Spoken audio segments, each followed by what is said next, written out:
This is 5 on your side at 10. Focused on you. When there is such a senseless, unfathomable loss of life, there must be an answer for it.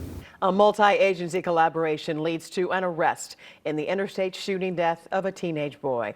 Tonight, Colin Brown's family is reacting, thanking local and national law enforcement for their commitment to the case. Good evening, everyone. I'm Kelly Jackson. Today, police announced the arrest of 26-year-old Garrett Jordan of St. Louis. He is charged with first-degree murder along with other crimes. Tonight, we are learning new details about his previous run-ins with the law. 5 on your side's Brent Solomon's in the newsroom with more from Brown's family and the suspect's criminal past. Well, Kelly, tonight I can confirm Jordan was arrested on federal charges back in February. He pled guilty to possession with intent to distribute heroin 6 years ago. 2 years later, he pled guilty to being a felon, possessing while riding in a stolen car. Despite the arrest and charges, it won't bring Colin back. Friday, St. Louis Police Chief Robert Tracy, joined by the city prosecutor and state and national law enforcement. It's really an example of just everyone coming together and staying focused and being able to bring charges in a case that has really hit our community hard. They announced the arrest of this man, 26-year-old Garrett Jordan, in the November shooting death of 16-year-old Colin Brown. The CBC student was leaving a hockey game with his father when a stray bullet struck and killed him on I-55. What happened to Colin is nothing short of a tragedy, and it should never have happened. Since day one, we've increased our manpower. We've obtained a great amount of analytical and intelligence data, and we have assisted with the execution of several search warrants at multiple locations. Court documents reveal a witness confirmed a dark Audi is consistently parked outside a home on Minnesota Avenue. Police say that home and car belongs to the suspect. The night the Browns were heading home, someone left the suspect's home. That person said his car was shot at as he got onto the interstate. Court documents say the suspect in this case was following the driver and that several people fired shots at that car. Investigators believe it was one of those bullets that took the teen's life. There is more investigation to be done, and there is battles to be fought in the courtroom. In addition to thanking authorities, Brown's family said this: "While there is still much to do before this case is closed, we are confident the effort shown will continue. Hopefully, this shows that senseless violence such as this that took Colin from us all cannot be committed without consequence." Investigators say there could be more arrests in the case. The chief says expect updates in the coming days, weeks, and months. Jordan is charged with armed criminal action as well, assault, and unlawful use of a weapon. The state of Missouri is failing us. We're just here at the mercy of the courts and the legal system, and we're tired. Today, a judge ruled a man charged with hitting and killing 2 women with his car can get a job while on house arrest. Monty Henderson is accused of speeding through a red light and hitting a mother and daughter outside a drink concert in February. During a bond hearing this morning, a judge said Henderson could get a job by walking or by taking a bus. The victim's family says they want more justice. Our message for the court is to just do better. Just do better. We understand that there's a legal process, but we're at the mercy of this process. Do better for them. He has to be held accountable. And we're not going to stop fighting for them. We're not going to stop fighting for justice. A jury trial for the case is scheduled for July 7th. I want to show you a live look at Main Street, St. Charles, where we are just hours away from some winter rain. Meteorologist Jim Castillo has our weather impact forecast. So, Jim, is Saturday going to be a washout? It is. It really is. I mean, from the morning before sunrise, that rain overspreads the entire area and stays with us until late afternoon, and we'll likely see a break in the evening. What we're also watching is you see this pink area up around Kirksville and definitely in Iowa. There's a ice storm warning up in Iowa, and then we have a winter weather advisory even for Kirksville. If you're driving up there, it's from midnight until 3 a.m. Otherwise, most of the state of Iowa, it's all the way through the day on Saturday. So for us, these temperatures close to freezing right now will continue to rise just a little bit. We have a front just to the south of us. You can see some of that milder air, Lake Ozark at about 48. Eventually that overspreads the area and we'll see the temperature go up overnight, and then that rain starts up likely before 6 a.m. in our western counties through the metro as we get into the morning hours, and then everyone gets rain and even isolated rumbles of thunder. Much more on our forecast coming up in just a bit. We see a plane kind of come in very low. It was really surreal. It didn't really feel real. Tonight, 2 Good Samaritans are telling us how they sprung into action to save a Metro East pilot from his burning airplane just days ago.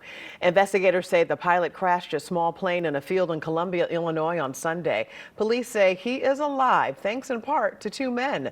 New tonight and only on 5, Robert Townsend talks to the Good Samaritans, now being called heroes.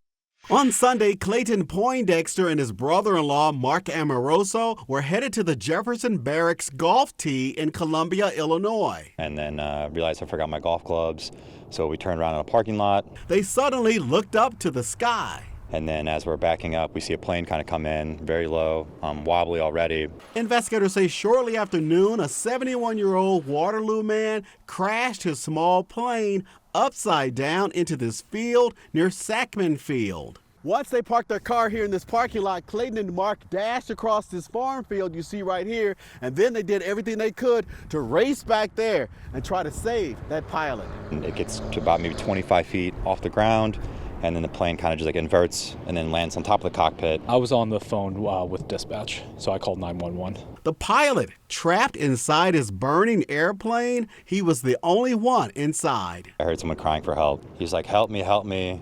The 2 brave brother-in-laws didn't hesitate to help the bleeding pilot, whose pants were also engulfed in flames. So I was able to rip his pants and then take them off of him. And then after that, we were able to put him completely out. Luckily, Mark was pretty close behind me, and then with him and me working together, we were able to lift the plane up a little bit and maybe a couple feet, and then be able to grab him and pull him out.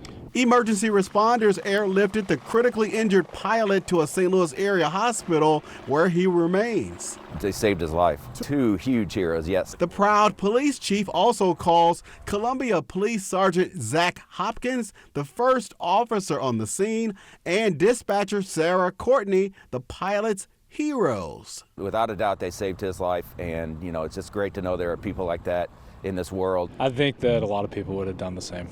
I hope you make a full recovery. Robert Townsend, 5 on your side. Columbia's police chief says the pilot is improving. Tonight, investigators have not released his name. Surprising the doctors who helped save her life, we meet a little girl spreading holiday joy at a local hospital. And there's only 12 more days until Christmas, and we're partnering with the Foster and Adoptive Care Coalition for their Little Wishes campaign. About 800 children still need their wishes granted. To help, just visit ksdk.com/littlewishes. A 7-year-old Metro East little girl battling cancer gave the people helping her heal a very special present today. Josie Kramer was diagnosed with a tumor 4 months ago. Her mother says the staff caring for Josie at St. Louis Children's Hospital have gone out of their way to make the healing process more comfortable for her. So as a thank you, the 2nd grader decided to make them all special gifts, fitting for a little girl who is a Taylor Swift fanatic. She is wanting to just be kind and share kindness with everybody around her. If anybody is a Swiftie, they will know that friendship bracelets are a must, and I feel pretty honored I got a Josie original, let alone 3 of them. But as I was pulling them out, I mean, there was joy, there was love, and there was strong. Josie is undergoing regular treatment at Children's, but is being allowed to go home for the holidays. We wish her the very, very best. Let's check in with Jim again with the weather impact forecast, because we have a change in store. Rain on the way, right? Yeah, we're good now, but we're watching a lot of moisture out there, Kelly. And so this is where, if you're driving tonight, so anytime after midnight, it's that purple area north with some icing, and then an ice storm warning, Ottumwa, Iowa to Cedar Rapids. So that's for tonight and into a portion of Saturday. For us, it should be all rain, although watching our northern counties might be a little bit of a mix very early in the morning hours, and not expecting that to be a big deal. You can see a little bit of that salmon color right there. So watching the early morning hours, that rain overspreads the entire area before sunrise. And then those temperatures well above freezing. In fact, we jump into the 40s. Maybe a rumble of thunder can't be ruled out, but some downpours. And then that all comes to an end before 5 o'clock around the St. Louis area. But then that said, we could actually see a brief shower after that. So keep the umbrellas handy.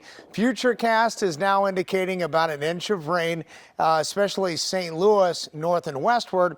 And then close to that, even Flora, possibly as much as 3/4 of an inch of rain. So warmer Sunday after we get past that Saturday rain, and we're dry. And then showers likely, also the possibility of thunderstorms. Colder later next week. But boy, it's going to be a nice Sunday. Partly sunny and about 56. Another cold front comes our way from Monday, and that's when we have that chance of rain, especially south and east of St. Louis, but still a chance of thunderstorms in here along that front because mild air kind of wedges in here. We'll watch for some instability to build up ahead of that front. And as we get into later this week, well, we have some of that Arctic air that eventually comes our way for next Friday and into Saturday. So it does get colder again. But tomorrow we start to warm up. It's kind of a cold rain, though, because we're in the 40s.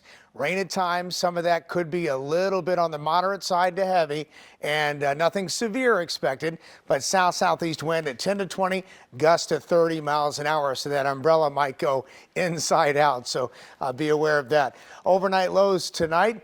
Well, they just keep on warming up. So we've pretty much reached that low. I bet you at midnight, St. Louis would be 35 or 36. All right, 7-day forecast showing about 49 tomorrow. Most of us staying in the 40s, and it's that gusty wind and rain. And then after 4 p.m., that rain starts to taper off, but still some scattered showers in the evening, but mainly dry. And Sunday, 56, a lot of breezy weather, showers, maybe some storms on Monday at 61. And then colder by the end of the week. Oh, so really Sunday's kind of the pick day then. It is. Okay. Yeah, enjoy that. Thanks, Jimmy. Yep. Thanks so much for joining us at 10. Your local weather and news is always available on 5+. Here's Andy Kroll and Michaela McKee with 5 on your sideline.